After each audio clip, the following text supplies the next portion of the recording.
আজ আমরা শুনব ভগবান শিবের কৃপায় মহর্ষি মার্কণ্ডেয়র অলৌকিক রক্ষার কাহিনী। এই কাহিনী প্রমাণ করে যে ভক্তি ও বিশ্বাস সব কিছুকে জয় করতে পারে।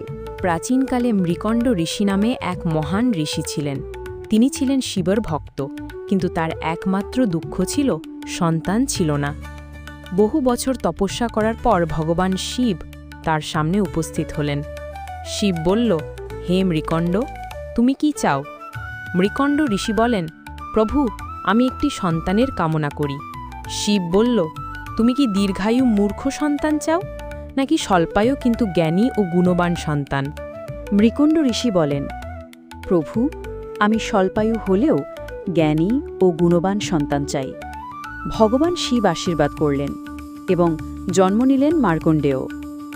ছোটবেলাতেই তিনি শাস্ত্র, বেদ, পুরাণ সব শিখলেন। সবাই তাকে আশ্চর্য প্রতিভা হিসাবে দেখত। কিন্তু একটি গোপন সত্য ছিল, মার্কণ্ডেয় মাত্র ১৬ বছর বাঁচবেন। দিন যত এগোতে লাগল, সেই ভয় সবার হৃদয়ে ঘুনিয়ে এলো। ষোড়শ জন্মদিনে মৃত্যুর দেবতা যমরাজ মার্কণ্ডেয়কে নিতে আসলেন। যম তার পাশ নিয়ে সামনে উপস্থিত হলেন। যমরাজ বলল, হে মার্কণ্ডেয়, তোমার সময় শেষ, আমার সাথে চলো।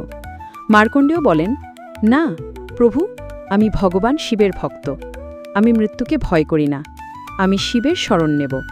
মার্কণ্ডেয় মৃত্যুর ভয়ে ভগবান শিবের লিঙ্গমকে আলিঙ্গন করলেন।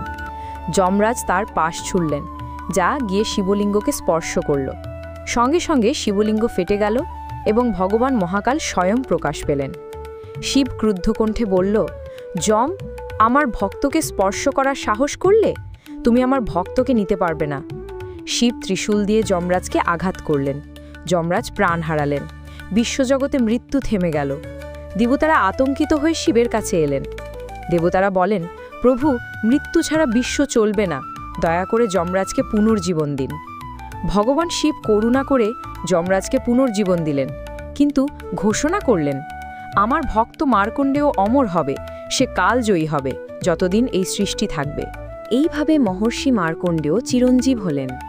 তিনি যুগে যুগে ভক্তদের রক্ষা করেন এবং ভগবান শিবের মহিমা প্রচার করেন। এই কাহিনী আমাদের শেখায়, অটল ভক্তি ও ভগবানের প্রতি বিশ্বাস মৃত্যু পর্যন্ত জয় করতে পারে। ভক্তের রক্ষক স্বয়ং মহাদেব।